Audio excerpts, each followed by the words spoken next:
The next station will be Fortuna 69.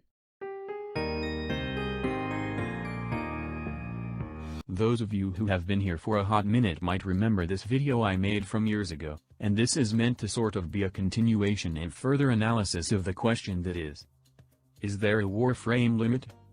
Although we normally don't receive that many new Warframes per year anymore, not including primes, that isn't necessarily a bad thing, as rapidly introducing several new Warframes for players to obtain and play with entails that they're fairly balanced, reasonable to acquire, and relevant in the game's meta, all of which are factors that, as we all know, rarely happen. That's to be expected, given that it's not often that a Warframe is released with no need to buff it, bug fix it, or tweak how it's acquired. With that in mind, nowadays I think it's more relevant to switch the question of is there a Warframe limit? To is there a limit to how many Warframes we can make before we start power creeping what already exists?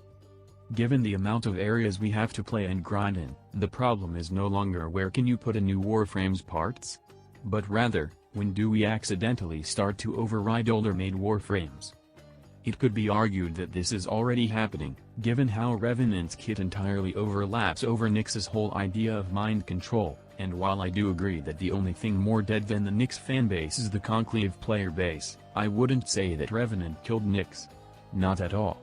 Nyx was killed by the game moving more damage and further from crowd control, rather than because Revenant simply has a similar but more powerful kit to his name.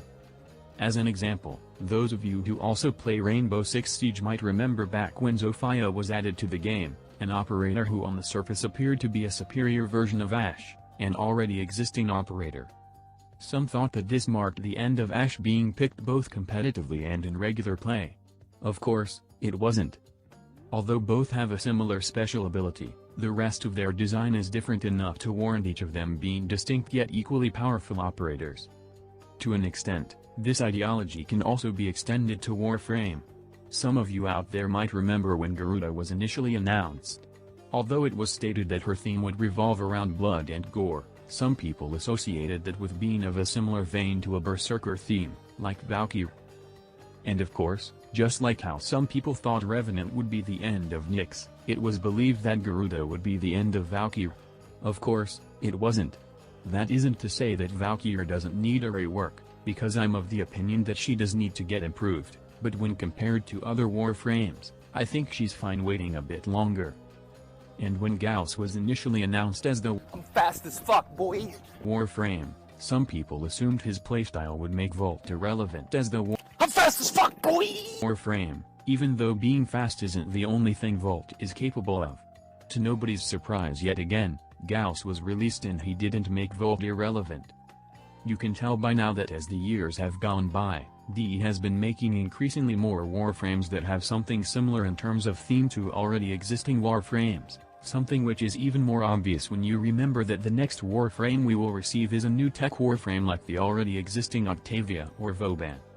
Although there are several ideas out there for potential Warframes to be added, and there are several ideas I personally would like to see be added to the game at some point in time, it's natural for DE to introduce new Warframes that borrow already existing concepts from already existing Warframes, because it's impossible for Warframes to remain 100% original while at the same time being 100% balanced and not at all power creeping on Warframes that already exist.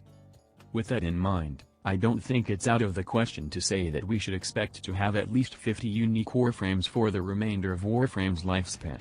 Grendel, being the most recently added Warframe, is the 42nd Warframe to be added to the game, not including Excalibur Umbra or the Prime versions of Warframes. Including this year's upcoming Tech Warframe, having 8 more new Warframes be added to the game is a reasonable expectation if you ask me, because going any higher than 50 is where DE really has to start cranking more original ideas rather than being inspired by older Warframes. It's totally fine to make a new Warframe have a similar theme, a similar ability, or a similar playstyle to something that has been made previously, but doing that in more frequent intervals only highlights a lack of creativity and/or lack of capability to make or introduce a new Warframe to balance, bug fix, or introduce cosmetics for. Considering that DE has been releasing new Warframes less frequently as time has passed, I'm under the impression that they're choosing to focus more on playable content over playable warframes, which is a wise choice, because nobody wants to run the same missions over and over but in different warframes.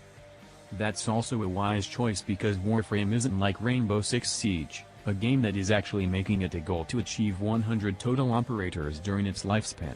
Although that goal is absolutely asinine because it implies each operator will be reasonably balanced and viable somehow in the game, it's achievable because Rainbow Six Siege is an actively growing game, especially in the competitive scene, and because it's not a free-to-play game, meaning that it's not as reliant on player microtransactions to stay alive as Warframe is. Besides, having 100 unique Warframes exist is just asking for trouble, primarily because at least a quarter of them would be a combination of already existing Warframe abilities and themes, which on its own isn't a bad idea at all, but if we ever reach a point where we actually do get 100 unique Warframes, that wouldn't mean much if the game's meta at the time doesn't favor them all equally, because what good is having 100 unique Warframes if you can only actually play 20 of them just because damage is king? Overall, I'm all for making new Warframes and stuff, but it's important to ensure that they're made while thinking about the game in the long term rather than the short term, because doing so otherwise is how we get more Nyxes and Hydroids, and all that will do is spawn more rework memes. Thank you for watching.